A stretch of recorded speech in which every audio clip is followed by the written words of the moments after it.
porque es la primera vez que vengo a este templo. Y pensaba, bueno, antes de hablar de lo que quería hablar, creo que es muy interesante que durante lo que todos leamos la Dilexit Te. El Papa acaba de escribir, ahora hace unas semanas así salió publicada, el 9 creo que fue, una exhortación apostólica, que es el primer escrito que hace para todos nosotros, para todos los que estamos en esta familia de la Iglesia, y que es muy interesante que vayamos leyéndola, ¿no? Es como su primer deseo como pontífice, como papa, y habla mucho del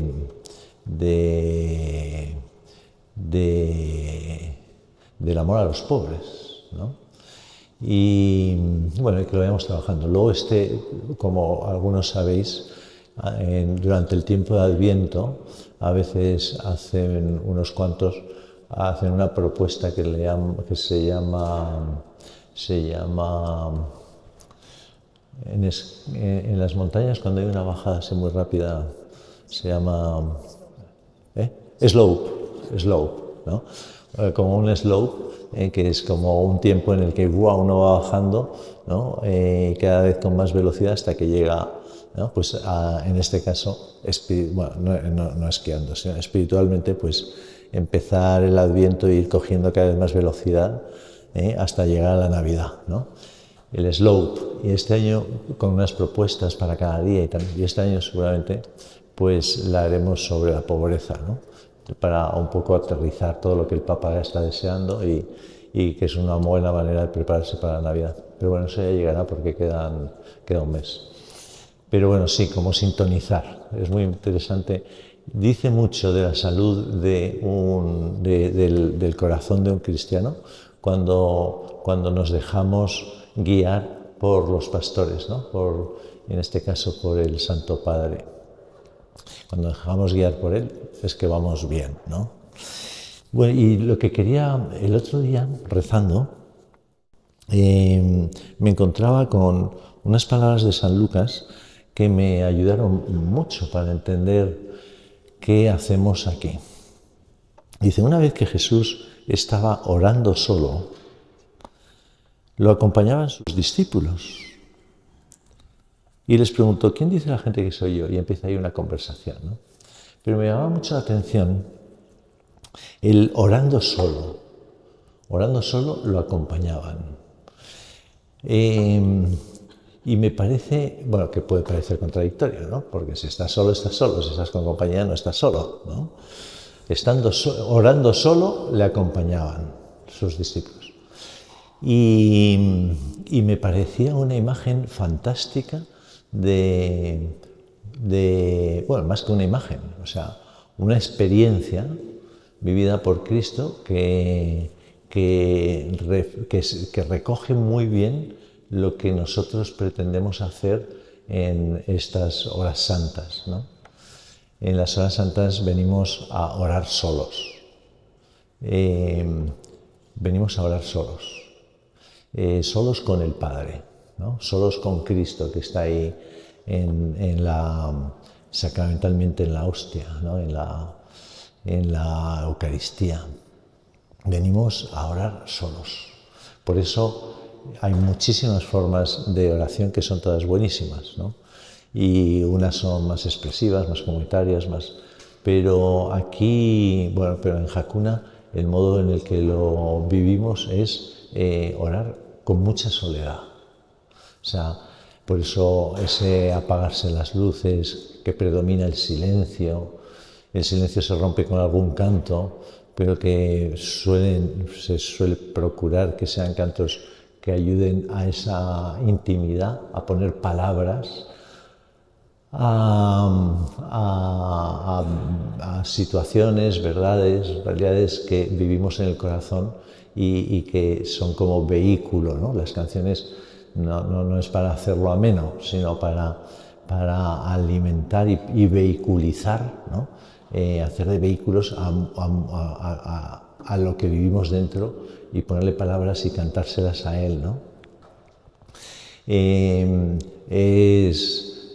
Suele acompañar algunos pues que cantan cuando los hay pues da igual, pero lo que procuramos es que alabarle, ¿no? O sea, que Dios pase un buen rato, ¿no? Hacerle compañía, alabarle, hablarle y escucharle, pero orar solos. Por eso predomina el silencio, ¿no? Yo pensaba, hace poco me venía a la cabeza una imagen, que luego la compartí hace unos días, no me acuerdo con quién, pero que si fuese posible hacer visible lo que ocurre en una adoración, en una hora santa, sí, el otro día comentando con un obispo, porque a veces puede parecer, ¿no? A lo mejor lo habéis oído alguna vez, ¿no? Pues el peligro de cosificar la Eucaristía. ¿Lo habéis oído alguna vez? No, ¿verdad? ¿Sí? No. Pues a veces sí que se puede pensar como cosificar la Eucaristía.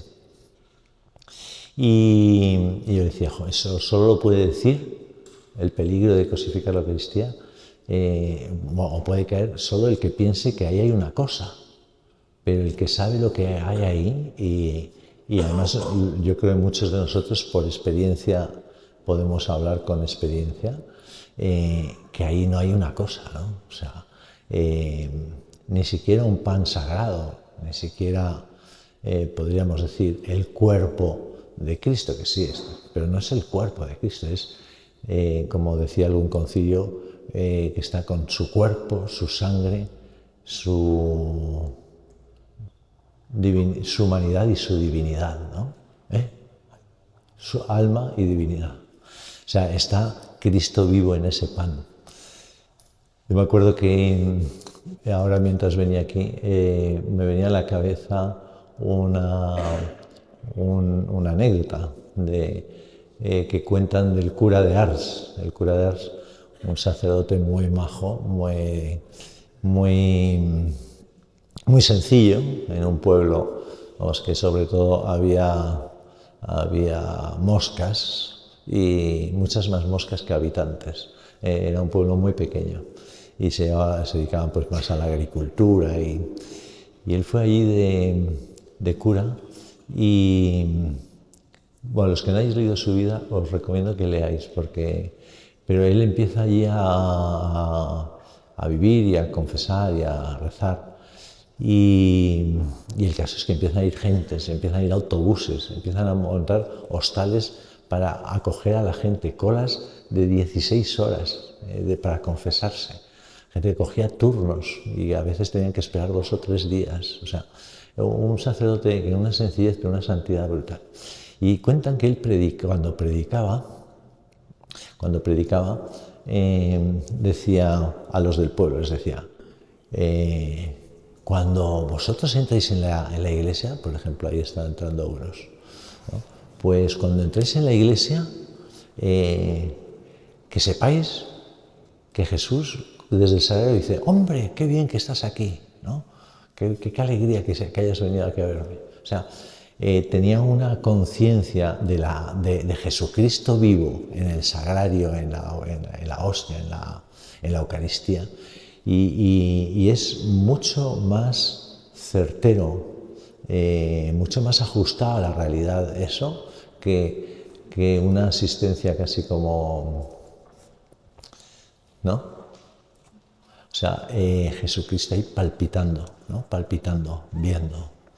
Me acuerdo que cuando él iba a morir, cuando estaba a punto de morir, ya no salió de la cama. O sea, se desmayó un día después ahí en la iglesia, y lo llevaron a la cama y lo pusieron.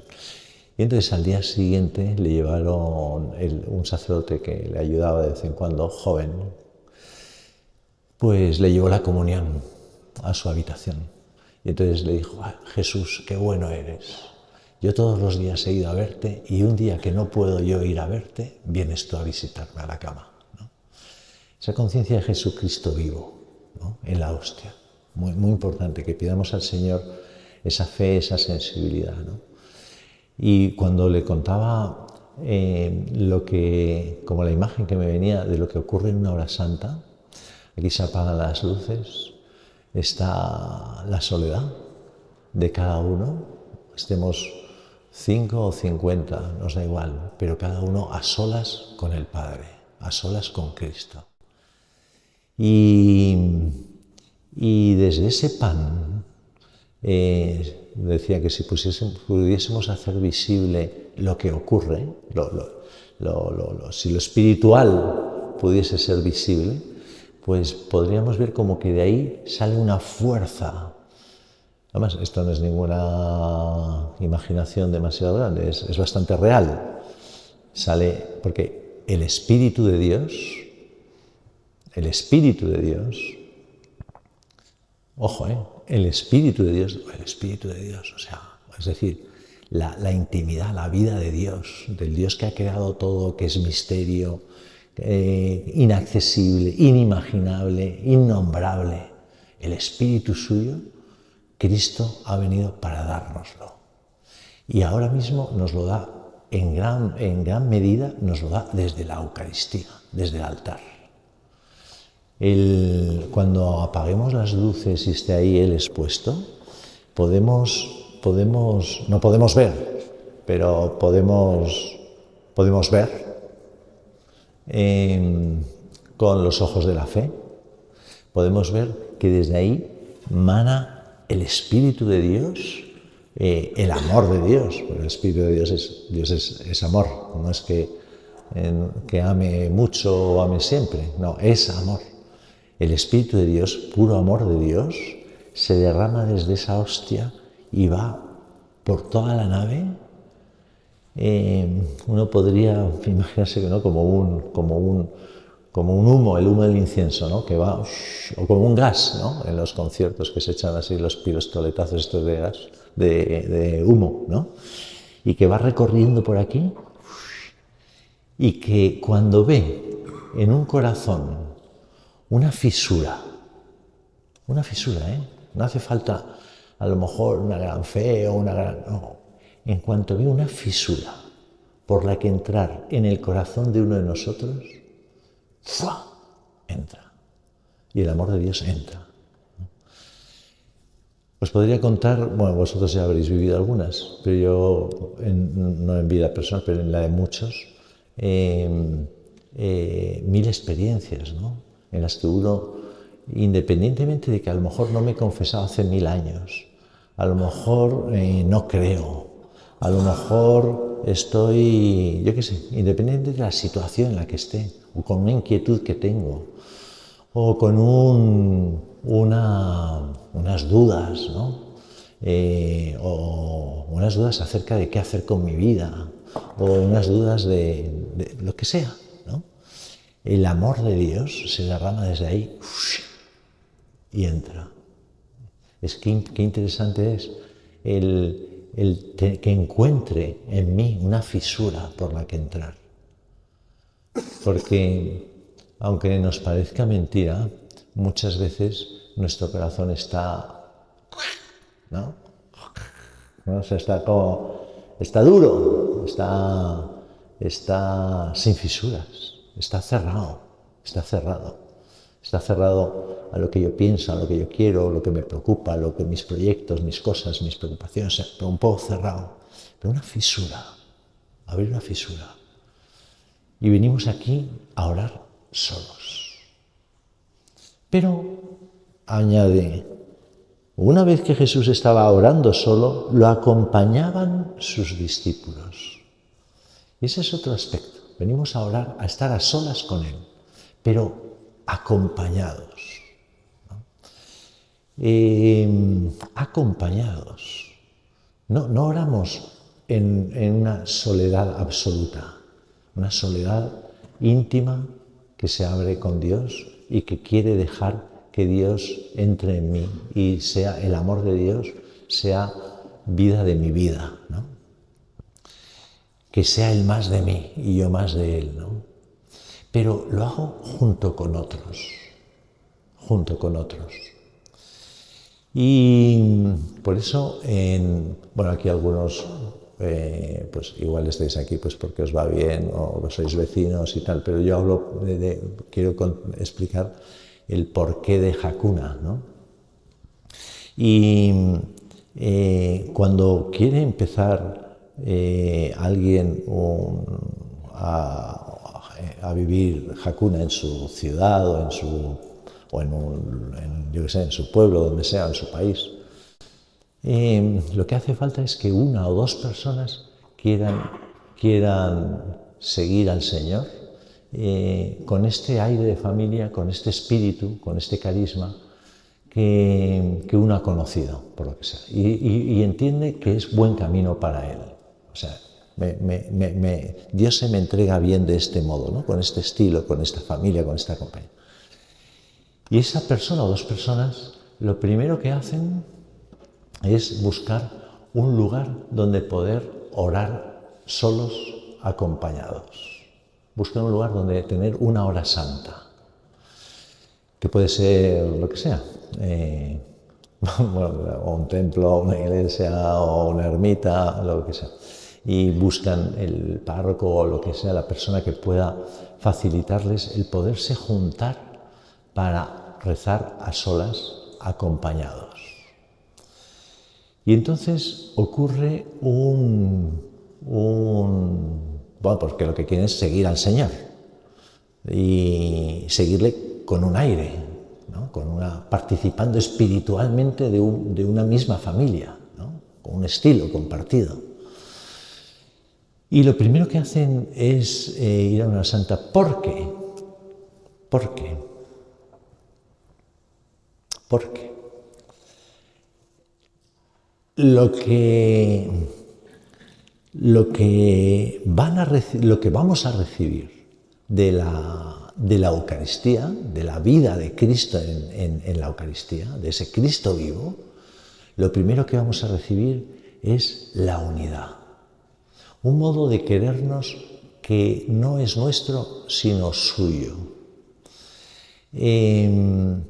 Vamos a recibir del pan de la unidad que nos va a hacer uno, nos hace uno. El que nos unifica, el que nos une, es no solo la afinidad en gustos o la coincidencia en, yo qué sé, en el mundo laboral o en lo que sea, ¿no?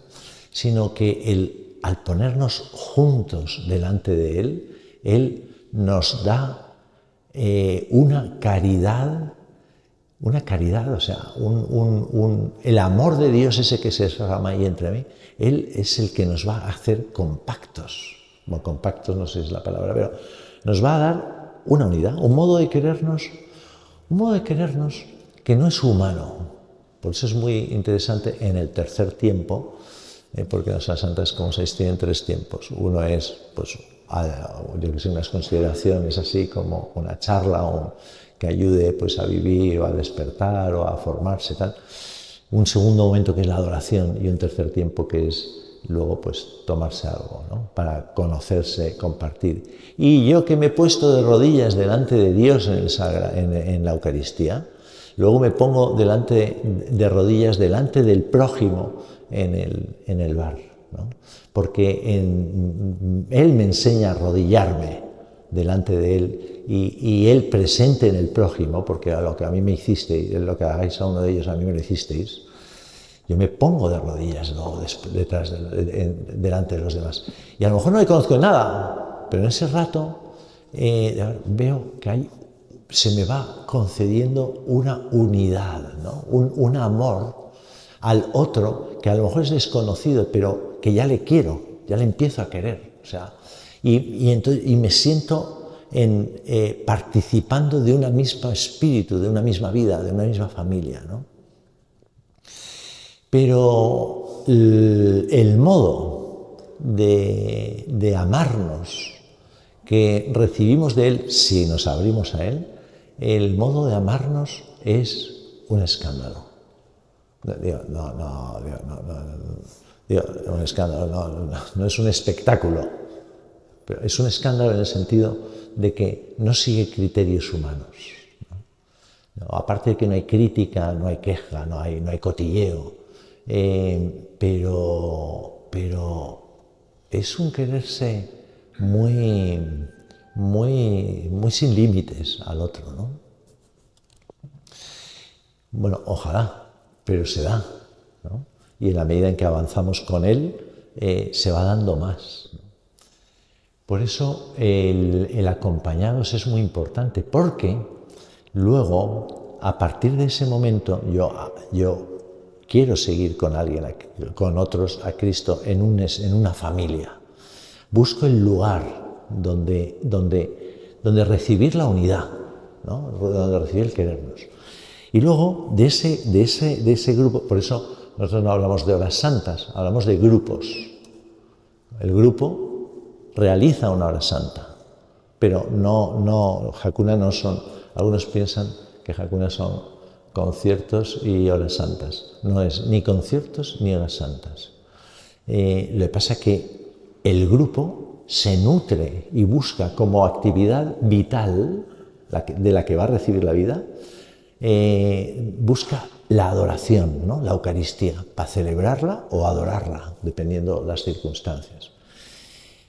Entonces se recibe una unidad, pero a partir de ahí, entonces brota una vida que es la vida misma, ¿eh? O sea, no digo, pues vamos a hacer una actividad así, pues como si fuese una plataforma de acciones evangelizadoras.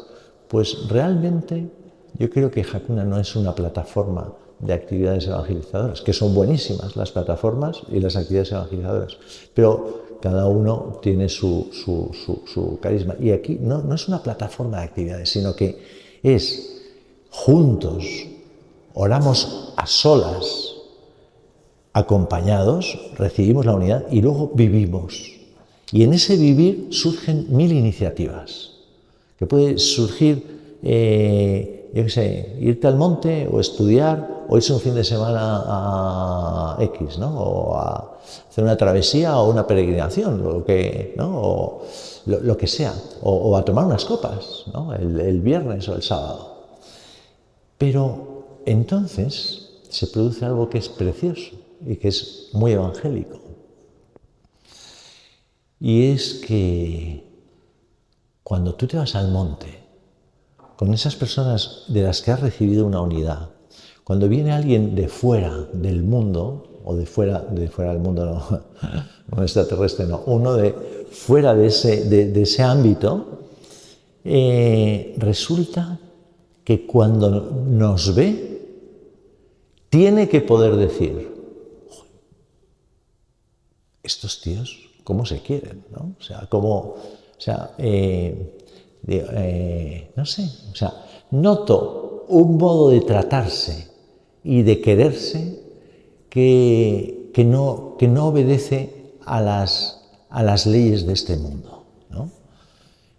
Por la acogida, por las conversaciones, bueno, no porque uno tenga que ensayar qué hace, sino porque es que vivimos así. Los que seguimos a Cristo vivimos con el estilo de vida de Cristo, y cuando vivimos en el mundo con ese estilo de vida de Cristo, pues resulta que las personas que no conocen reconocerán al ver, reconocerán que sois cristianos, os reconocerán que sois mis discípulos cuando os vean, porque dirán, mirad cómo se aman, ¿no? Decía Cristo.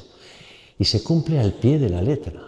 O sea, lo más bonito que yo he vivido en mi vida es que que todo el Evangelio, todo lo que afirma Cristo, todo es verdad y todo es vital. Quiero decir, todo es vida.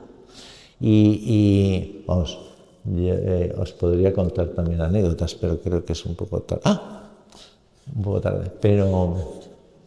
Pero sí, de personas que... Yo me acuerdo, por ejemplo, sin más, además fue al principio. Llega un chaval y me dice, ¿podemos hablar? Joder, pues, bueno, no tiene nada de trascendente, porque es que todo es muy normal. Pero bueno, es una anécdota. Y, pues sí, cuando quieras, quedamos el jueves para tomar una cerveza. Tal. He hablado con ese chaval y me dice, oye, yo es que he ido a la hora santa y la verdad es que me he quedado muy asombrado por lo que he visto. ¿Y qué has visto? Y dice, no, pero no por la hora santa, sino por lo que he visto antes. Y dije, joder, si se asombró por algo, porque antes yo estaba organizando las cosas, estaba yo solo, entonces iba ahí organizando todo tal. Y dijo, ¿y qué has visto antes? Y dije, joder, pues que ahí había un grupo grande de gente y cómo se saludaban, cómo no había ningún mal rollo, cómo realmente se notaba que se alegraban de verse. Y dice, yo tengo un grupo de amigos, tengo muchos amigos, de hecho él llevaba 4 años en la universidad, estaba en primero, y el tiempo lo dedicaba más que a estudiar a amigos, ¿no? Pero cuando nos reunimos estamos 26, pero nunca será el caso de que estemos todos como lo que yo he visto aquí. O sea, pues siempre hay alguna cosa, tal, no sé qué. Y me dijo, yo quiero ser como estos. ¿Qué tengo que hacer? Dije, pues mira, si quieres confesarte y estudiar. Bueno, el tío aprobó ese año todas y pasó de curso. Y bueno, y se confesó y le cambió la vida. Pero no descubrí a Dios en la hostia. Descubrí a Dios en cómo se quería. Bueno, pues por eso una vez, ¿cómo era? Una vez que Jesús estaba orando solo, lo acompañaban sus discípulos. Esta es una hora santa. Esto es un grupo de Hakuna. Ir a orar solos, acompañados, para recibir la unidad, para recibir de Él el modo de querernos, que sea un escándalo, por eso decía escandaloso, no porque fuese escándalo para el mundo, ¿no? O sea, que llame la atención el mundo, el hecho. Y os quería contar esto porque Nietzsche hace una crítica foraz al cristianismo, pero no os la voy a explicar porque que se desmiente en esta experiencia nuestra. Pero eso sí, si me invitáis otro día lo hablamos, porque ahora ya no da tiempo. Porque lo último que quiero decir es que es muy importante cuando hablamos de grupo, no apliquemos la categoría del mundo de grupo. Apliquemos la categoría de Cristo, la cristiana. No es cristiano nada que sea cerrado. No es de Cristo, no tiene el Espíritu de Cristo, nada que sea cerrado, que sea nosotros y ellos. Los cristianos, ahí hay una cruz, aunque no está el Cristo, pero Cristo está con los brazos abiertos donde caben todos. Una realidad que sigue, que está inspirada en Cristo, vivificada por Cristo, con el Espíritu de Cristo en las personas, siempre está con los brazos abiertos. Siempre. O sea, nadie se siente excluido, sea de la religión que sea de la condición social que sea lo que sea, es uno, es hermano, es querido desde el primer momento. Uno de los mensajes de WhatsApp, de mails que recibí, que más me ha alegrado, fue un chaval en Girona, había una santa tal, y él fue. Y la semana siguiente me escribe y dice, bueno, soy fulano, vivo en un pueblo, no sé cuántos kilómetros de Girona, yo soy albañil, trabajo con mi padre en la construcción, y he ido a la hora santa de Hakuna, porque lo había oído, y cuando llegué allí, decía, me parecía que me estaban esperando. Dice, pero no que estaban esperando a alguien, que me estaban esperando a mí, en concreto. No sé cómo lo hicieron, y tampoco hay fórmulas para hacerlo, pero uno sabe cuando es querido y es acogido y cuando no. Qué importante es que Cristo en las horas santas transforme nuestro corazón para que sea capaz de amar a esos que me acompañan en la oración y amar a los que vienen por casualidad, por conveniencia o porque estaban aburridos en casa o porque les va bien. O sea, luego no se trata de atrapar a nadie. Aquí podéis venir cualquiera por el motivo que sea. y llegar y iros, o llegar o iros antes de que cada uno haga lo que quiera, ¿no? Pero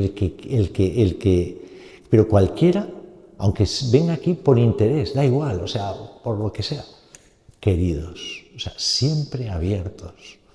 Y si viene, a mí cuando me dijo, pero yo es que soy de Sonstad, digo, qué maravilla Sonstad, o soy del Camino, qué maravilla, o sea, todas las realidades que ha suscitado el Espíritu de Dios en la Iglesia son todas bellísimas.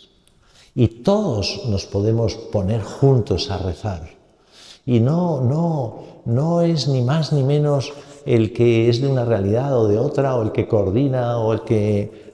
Todos ellos, pero es muy importante, no puede haber, y esto en Hakuna muy importante, no puede haber ningún grupo que esté cerrado, que sea como excluyente, sino que están siempre abiertos. Y la última característica que quería anotar es que de esta adoración, luego vivir, y ya está. Y en esa vida se manifiesta al mundo un estilo de vida. Pero debe llevarnos enseguida, como primera reacción de la adoración, el dedicar tiempo a personas hermanos nuestros, que sufren, que están en una situación más vulnerable, más solitaria, más dolorosa, por enfermedad, por pobreza, por el motivo que sea. Pero por eso, en los grupos que se reúnen en una adoración, luego viven y enseguida la primera manifestación es que se hacen compartiriados, ¿no? O voluntariados. O sea, dedicar tiempo a buscar a esas personas a las que poder llevar esto que recibimos de Él, ¿no? Amor, compañía, apoyo, se manifestará de mil maneras. A lo mejor sencillamente tiene que ser a mi abuela que está en casa y está sorda y es ir a verle más, ¿no? Pero a lo mejor es en una necesidad en la ciudad, en Madrid, que se detecta y que está allí ese grupo. Pero ese compromiso con la persona necesitada es algo que fluye de modo espontáneo cuando las cosas que estamos viviendo, hablando y viviendo son verdad, ¿no? Por eso ¿os parece? Pues nada, oye, a pasarlo bien, os lo dejo con él.